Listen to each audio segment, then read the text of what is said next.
Hey everyone, this is a piece titled The Russian Question by Max Shachtman. This is a little, there's a parentheses that starts, in parentheses it says, what follows is the conclusion of a resolution written in response to Carter's characterization of Russia as a reactionary social and economic order, and especially Carter's denial that nationalization and state planning by a bureaucratic ruling class was progressive and a step towards socialism. The preceding sections, which are not included here, sum up the previous discussions on the historical origin of the system as a product of the decay of the Russian Revolution.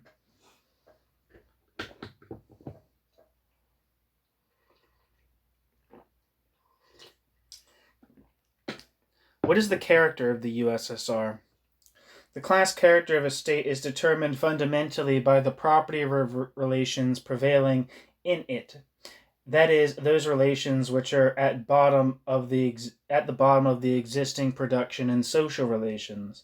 In any social order based upon the prevailing form of property, be it in slaves, in feudal landholdings, or in capital, determines the property relations, is inseparably linked with the property relations, may be used interchangeably with the property relations. The social domination of the ruling class in states based upon one or another form of property, although not necessarily or at every stage the political domination of such a class, is represented primarily by its ownership of property.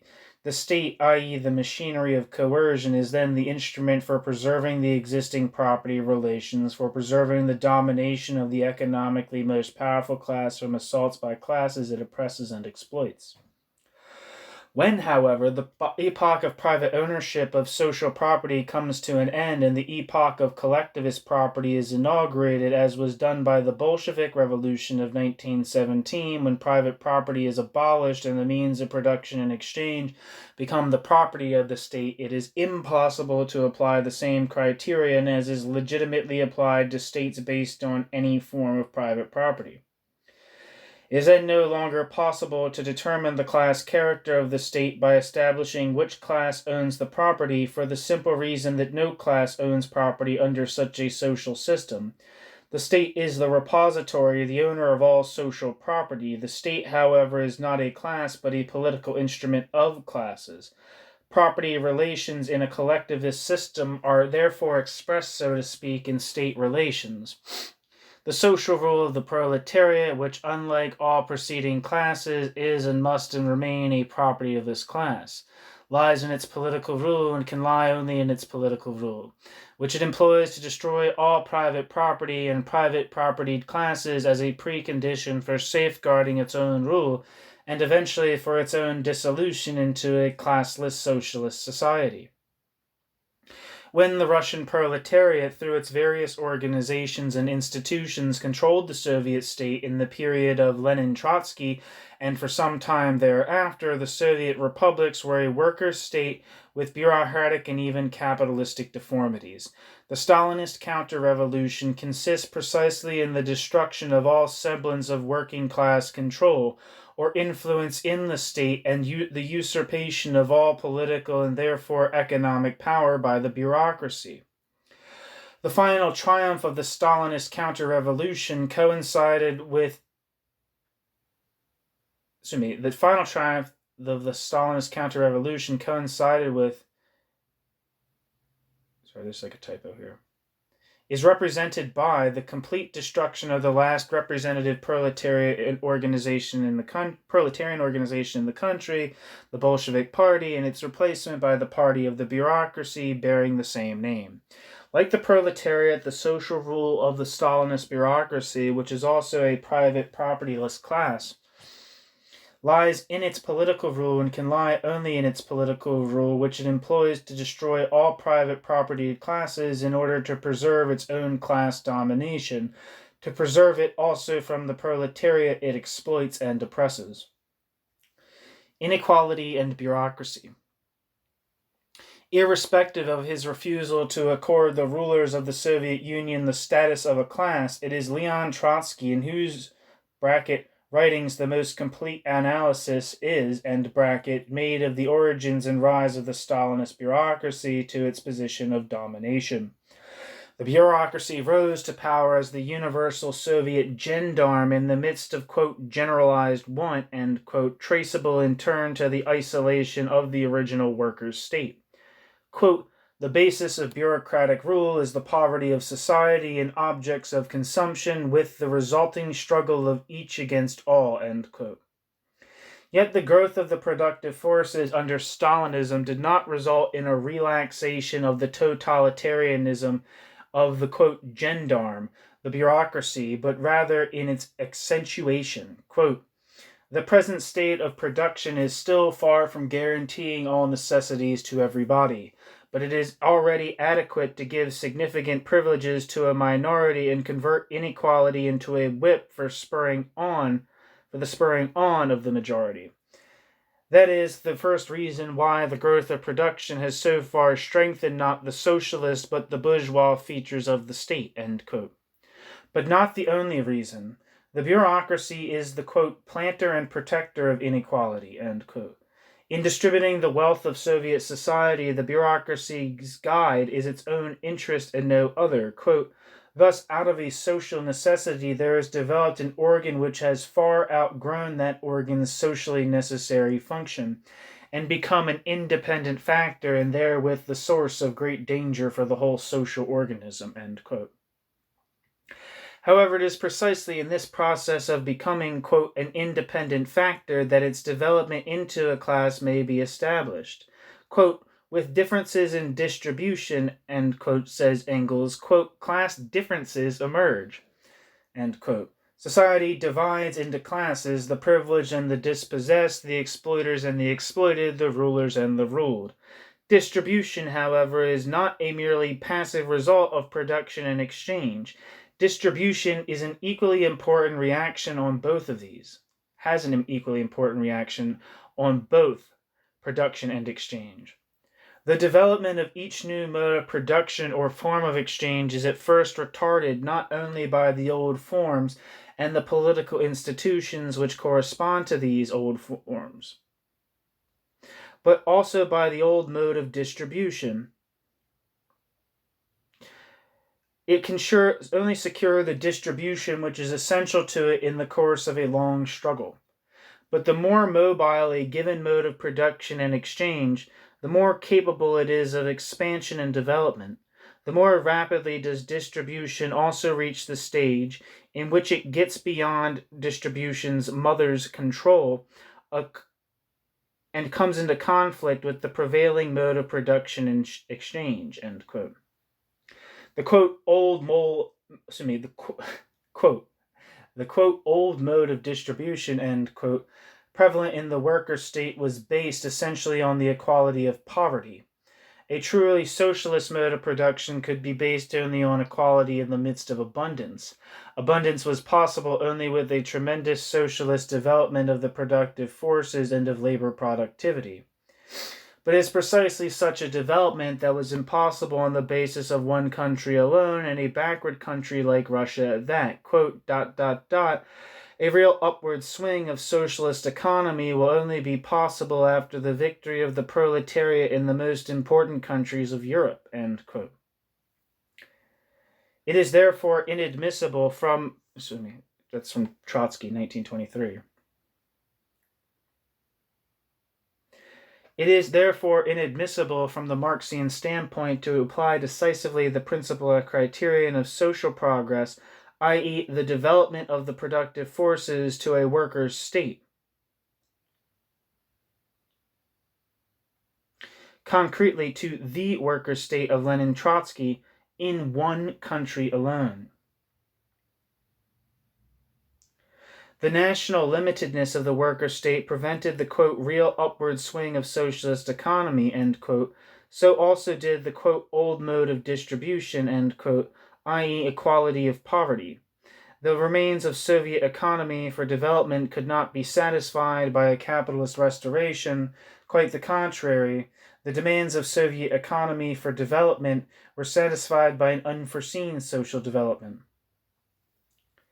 The system of bureaucratic collectivism.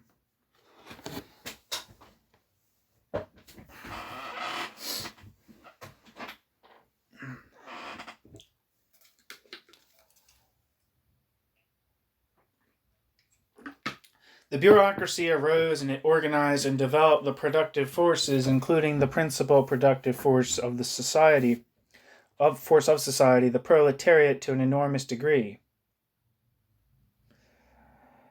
The bureaucracy accomplished a, quote, real upward swing, end quote, of Russian economy, but not of socialist economy.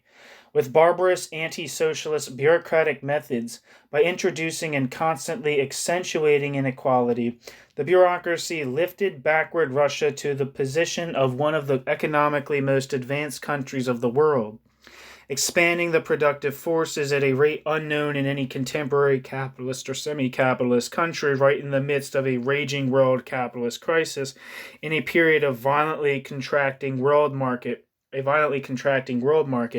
and without the benefits of the world market enjoyed in the past by every capitalist country. But it is precisely at that point that one of the fundamental differences between bourgeois Bonapartism and Stalinist, quote, Bonapartism must be established. Whereas the Stalinist bureaucracy undermined and finally destroyed the social rule of the proletariat in Russia and established in the social rule of the proletariat in Russia's place a reactionary system of social relations, the class rule of bureaucratic collectivism, traditional Bonapartist and Bismarckian regimes, were political regimes established to preserve the rule of the bourgeoisie. The Stalinist regime rose as a new social system which destroyed the rule of the proletariat. For a socialist development of the productive forces, i.e., for a development based upon the planned collaboration of a number of workers' states in which are included technologically advanced countries, a democratic political regime, and a steady growth of equalitarianism are sufficient. For the bureaucratic collectivist development of the productive forces in the Soviet Union, a new ruling class was necessary, that is, a particularly brutal gendarme converting, quote, inequality into a whip for the spurring on of the majority, end quote, and steadily accentuating the inequality in favor of the ruling class. Under the social system of bureaucratic collectivism, this inequality can manifest itself economically only, or at least primarily, in distribution, since in the field of property ownership, all classes are equal, none of them own social property. With the new mode of distribution, the bureaucracy developed a new mode of production for the swelling needs of the bureaucracy based upon state property and the enslavement of the working class. It was this new mode of production which was, in Engels' words, quote, at first retarded not only by the old forms and the political institutions which corresponded to these, but also by the old mode of distribution, end quote. Classes are the product of a struggle against, quote, the old forms and the political institutions which correspond to these, and also the old modes of distribution, end quote. That is, against production for the needs of the masses, against the democratic working class political institutions, the Soviets, the Revolutionary Party, and the more or less equalitarian system of distribution, it was in the course of the struggle against these that the bureaucracy developed as a class and consolidated itself as the ruling class.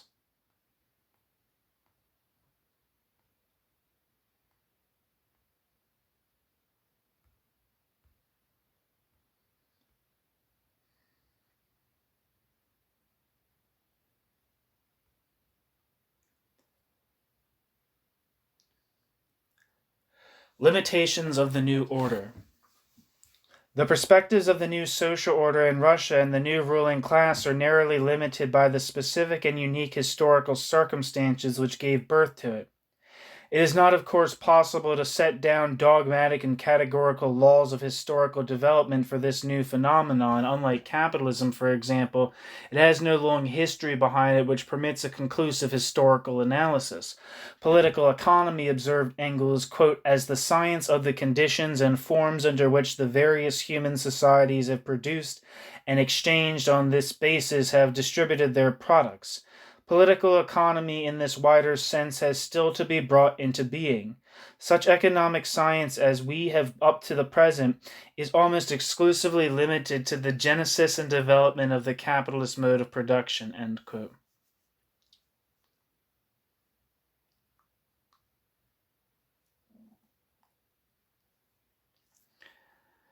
So far as it has been possible to observe and analyze the phenomenon of Stalinist bureaucratic collectivism, however, its essential characteristics may be established even now. Bureaucratic collectivism is a nationally limited phenomenon appearing in history in the course of a singular conjunction of circumstances, namely the isolation and decay of a proletarian revolution in a backward country and a world capitalist encirclement. Its ideology is not merely nationalist in general, but Russian nationalist.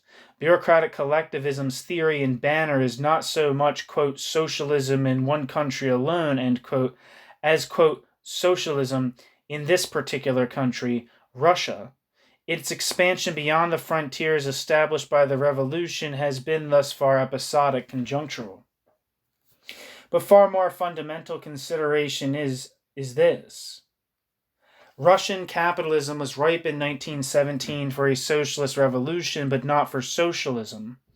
World capitalism was ripe in 1917 and is overripe today not only for the socialist revolution, but for the complete socialist reorganization of society.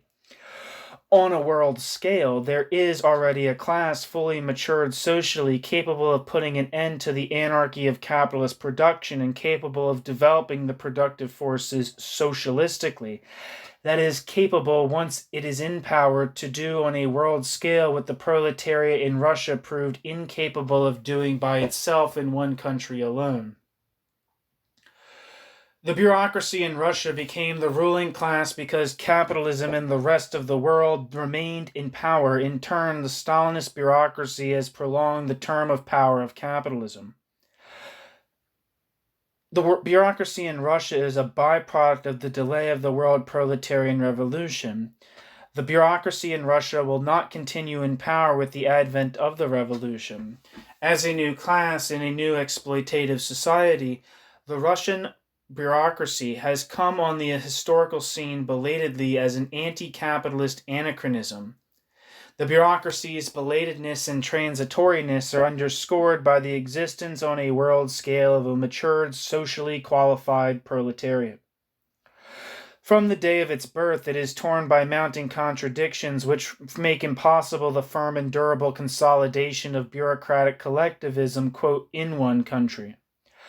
Genuine planned economy on the basis of state property is impossible in one country in a hostile capitalist world environment. Planned economy conflicts at every turn with bureaucratic management and appropriation of surplus products. The rate of development of the productive forces made possible by the existence of state property is decelerated after a period of time precisely by the increase of inequality, which was the initial spur to this development, that is, by a swollen bureaucratic stratum. The totalitarian Great Russian oppression of the peoples of the national republics engenders disintegrative centrifugal tendencies at the periphery of the bureaucratic empire. The anti-revolutionary nationalism of the bureaucracy conflicts with the, quote, internationalist needs of the economy. That is, its need of fructification by a rational world economy. This in turn facilitates the destruction of the whole economy by world capitalism, its reduction by the latter to the status of a colony or colonies.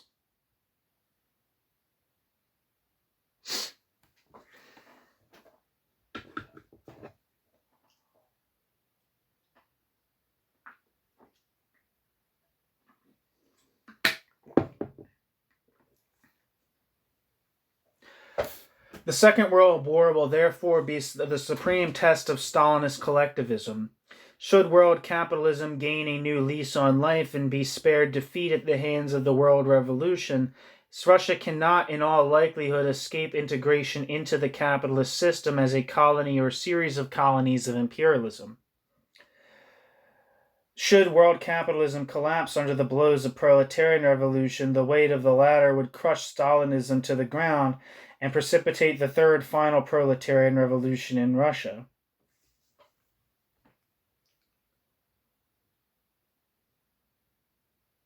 The future of this order.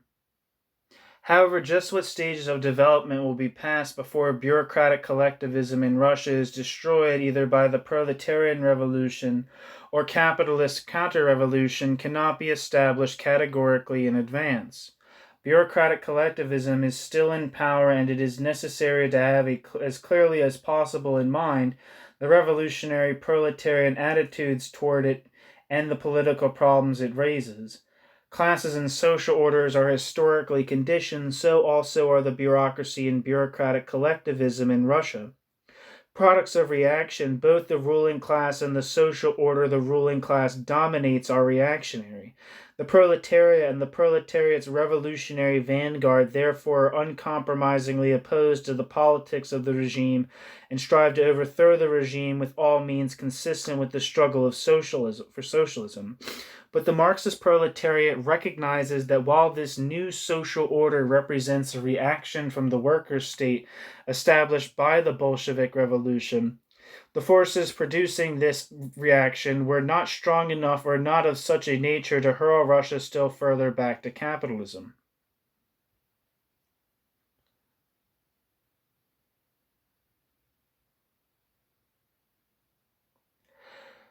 So Russia remains a collectivist society, differing fundamentally from the workers' state of Lenin Trotsky in that Russia is a reactionary collectivist society. But Russia has not been integrated into the system of world capitalism. Bureaucratic collectivism is closer to capitalism so far as bureaucratic collectivism's social relations are concerned than it is to a state of the socialist type. Yet just as capitalism is part of the long historical epoch of private property, bureaucratic collectivism is part, an unforeseen, mongrelized reactionary part, but a part nevertheless, of the collectivist epoch of human history. The social order of bureaucratic collectivism is distinguished from the social order of capitalism primarily in that bureaucratic collectivism is based on a new and a more advanced form of property, namely state property. That this new form of property, a conquest of the Bolshevik Revolution, is progressive, i.e., historically superior to private property, is demonstrated theoretically by Marxism and the test of practice. The proletarian revolution in a capitalist country would abolish the reactionary social relations by abolishing private property.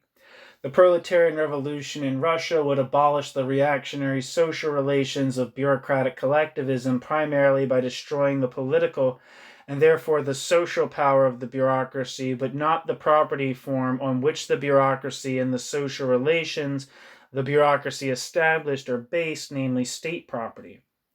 This fundamental difference is not calculated to distinguish the two social orders from the standpoint of where it is, quote, easier to carry through the proletarian revolution. It is calculated, however, to indicate the essential difference between the two social orders, bureaucratic collectivism and capitalism, and the historical superiority of the one over the other. In both cases, the prevailing social relations are based on the prevailing property forms. In the one case, the property form would have to be abolished by the proletariat in order to advance towards socialism. In the other, the property form would have to be preserved. In the case of capitalism, the establishment of state property would be an historical step forward. It would be progressive in comparison with private property. In the case of bureaucratic collectivism, the restoration of private property would be a historical step backwards. The restoration of private property would be reactionary in comparison with state property. Quote, an enormous mistake is made in counterposing state capitalism only to socialism, when contrariwise it is absolutely necessary in the given economic political situation to make a comparison between state capitalism and petty bourgeois production. End quote. Lenin, 1921. In the same Marxian sense, it may be said that it is a mistake to compare bureaucratic collectivism only with a workers' state or socialism. It must be prepared also with what is the main enemy of the world, not merely the Russian proletariat, namely, world capitalism. From the standpoint of socialism, the bureaucratic collectivist state is a reactionary social order. In relation to the capitalist order, it is a historically more progressive plane. The progressivism of bureaucratic collectivism is, however, relative and not absolute, even in relation to the capitalist world. Thus, for example, in conflicts between the Stalinist regime on the one side and a colonial or semi-colonial country, which is part of the capitalist world, on the other, the revolutionary proletariat takes its position by the side of the colonial or semi-colonial country. The revolutionary struggle for colonial independence is a decisive part of the struggle. The revolutionary struggle for colonial independence is a decisive part of the struggle against the main enemy of the proletariat, world imperialism. Thus, for example, in a struggle between Stalinist Russia and capitalist imperialism on the one side, and another section of capitalist imperialism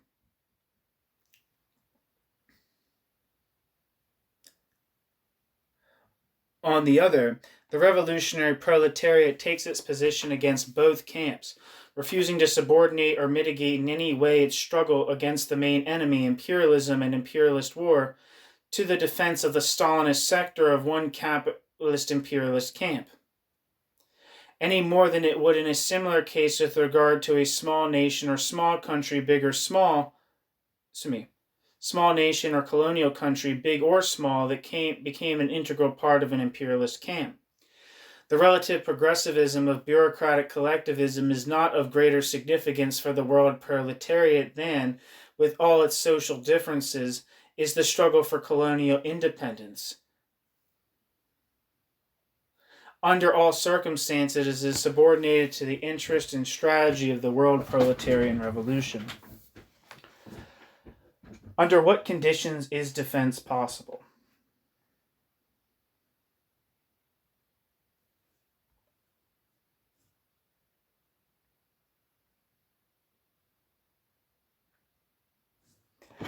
The revolutionary proletariat can consider a revolutionary, that is, a critical, entirely independent class, defensive position with regard to the Stalinist regime, only under conditions where the decisive issue in the war is the attempt by a hostile force to restore capitalism in Russia, where the issue is not subordinate to other more dominant issues.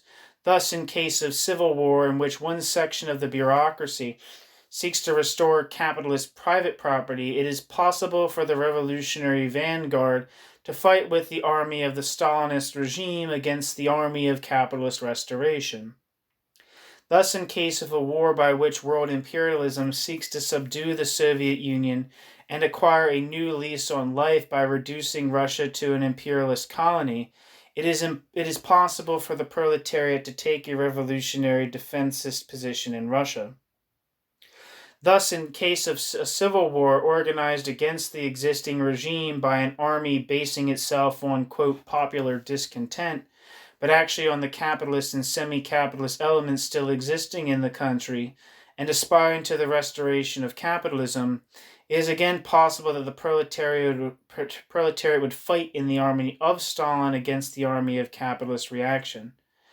In all these or similar cases, the critical support of the proletariat is possible only if the proletariat is not yet prepared itself to overthrow the Stalinist regime. On the other hand, it must be borne in mind that at their inception, the inevitable progressive mass movement of the workers and peasants against the reactionary regime, particularly these movements which rise in the oppressed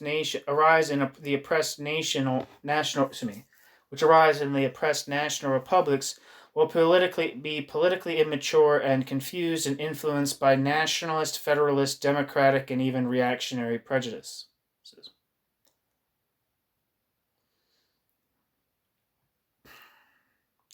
The Fourth Internationalists count heavily, however, on the decisive revolutionary influence that can and will be exerted on such movements by the hundreds of thousands of revolutionary militants who are imbued with the still living traditions of October, and who would be the guarantee that the popular mass movements would take a proletarian direction.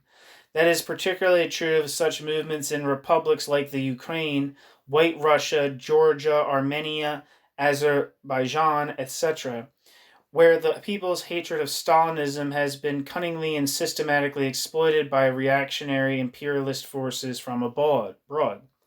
However, in the event of a civil war, especially in a totalitarian country like Russia, when the contending movements take the clearly defined form of armies, with clearly discernible social and political aspirations, the Fourth International must be free to choose, depending on the concrete conditions, between support of one armed camp or another, or if neither is possible, the revolutionary proletariat to work for the completely independent victory of the third camp.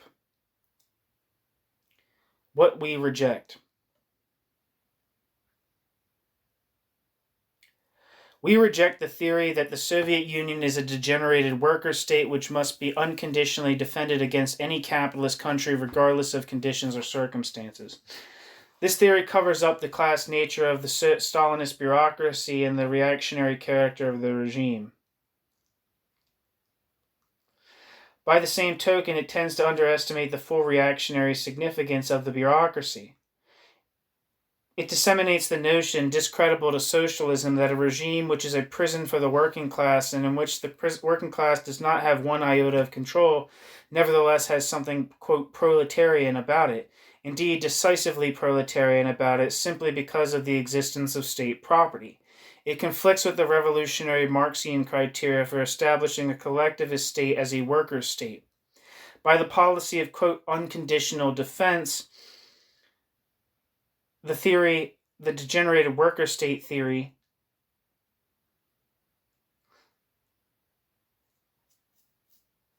has already, in the Second World War, been compelled to give objective support first to one imperialist camp, the Axis, in the invasion of the Baltic, the Balkans, and Finland, and in the second stage of the war to another imperialist camp, the Allies, in Iran, in the Pacific, and in the Arctic.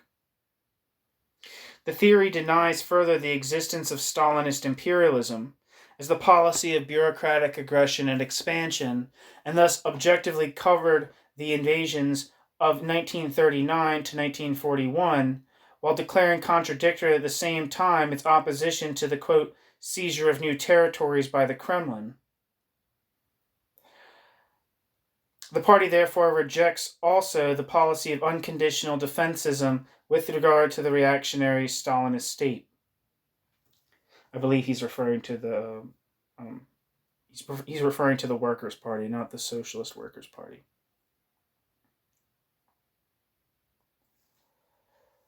We reject the theory that the Soviet Union is a fascist capitalist state and the political line flowing from it. The bourgeois elements in Russia are an unsubstantial social grouping. The principal basic characteristics of capitalism are absent in the Soviet Union: private property, wage labor, and commodity production. The ruling class in Russia is not composed of capitalists, that is, of owners of capital. The income of the members of the ruling class in Russia is not derived from profit accruing from the ownership of capital. Free labor in the Marxian sense of the term long ago ceased to exist in the Soviet Union. Neither is there the prevalence of commodity production, that is, production for the market.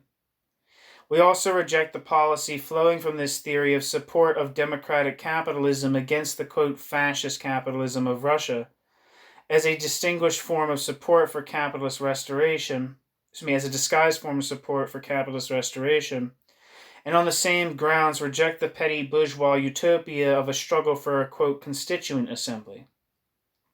Finally, we reject the policy flowing from this theory of no united fronts under any condition in this country with the, quote, fascist Communist Party, as only a new version of the old Stalinist theory of, quote, social fascism. We reaffirm the admissibility of united fronts under certain conditions with the Communist Party as a party. We reject the theory that capitalism and bureaucratic collectivism are, quote, equally reactionary, and the political line flowing from it. This theory implies the superiority of, quote, democratic capitalism to totalitarian collectivism, which can only open the road in practice to supporting reactionary movements of capitalist restoration. The Russian proletariat could take power in 1917 only when backed by the revolutionary democratic peasant masses. Capitalist democracy can struggle for power again in Russia only if backed by reactionary world imperialism. That is, Russia can be reintegrated into the capitalist world only in one of two forms, either under a savage fascist or semi-fascist dictatorship, or as a group of colonies of imperialism, with the latter as the more likely form. The theory of a bourgeois democratic, or a, quote, democratic revolution against the Stalinist dictatorship, which, quote, will not restore capitalism, but, quote, only establish, quote, democracy under the rule of a, quote, constituent assembly, is a reactionary dream propagated for years by Trotsky. The reactionary liquidation of Stalinism can be accomplished only by means of the most brutal military dictatorship of the bourgeoisie. The revolutionary liquidation of Stalinism can be accomplished only under the leadership of the proletariat fighting under the banner of international socialism. Any intermediate choice is an illusion, a trap, a dream, a petty bourgeois utopia. The theory of the, quote, equally reactionary character of the two mutually hostile and irreconcilable classes and regime can only have the objective effect of disarming the Russian proletariat in the face of capitalist restorationism by preaching the lie that it is a matter of indifference to the workers if the present regime is liquidated by a capitalist reaction and the bourgeoisie restored to power. New International, 1941.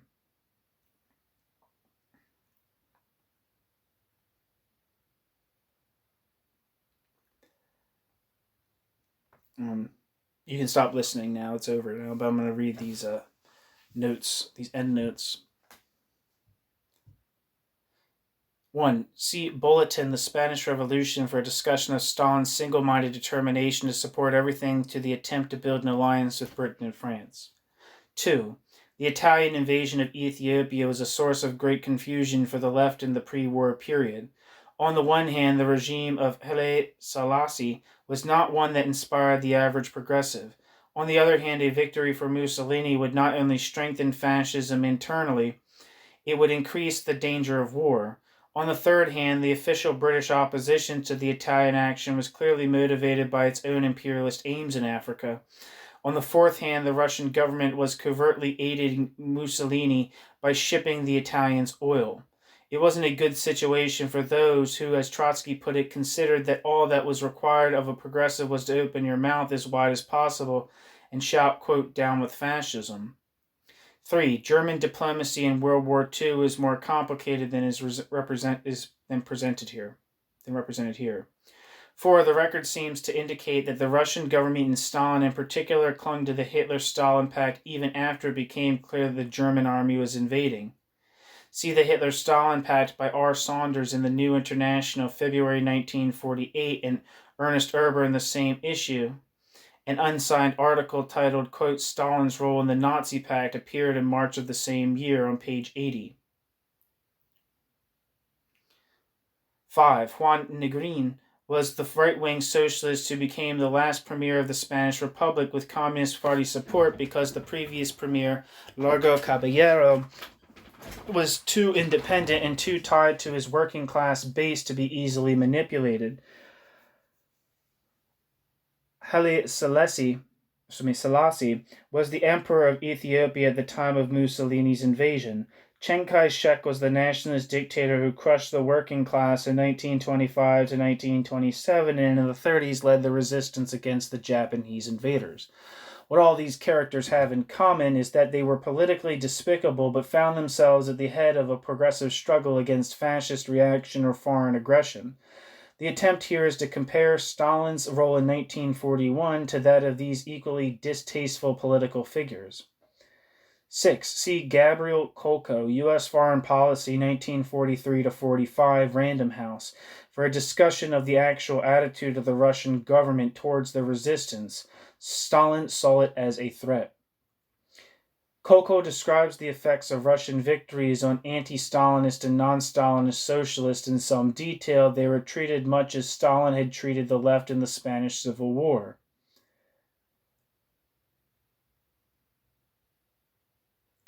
So I'll skip a few of these. 12. See Moshe Lewin's Lenin's Last Struggle, Pluto Press, for a discussion of Lenin's emphasis on the progressive significance of nationalist struggles against Great Russian chauvinism. 13. The advocates of the views of C.L.R. James referred to here nowhere called for the support to, quote, democratic capitalism. 14. C.L.R. James' partisans didn't advocate this either. Sorry, I don't know what it's referring to. 15. In 1944, Shachtman himself was to argue against such fronts. 16. Again, Shachtman imputes to his opponents a position they did not hold. 17. There is no indication where the statements in quotes came from. Trotsky did not use these phrases. Thanks for listening.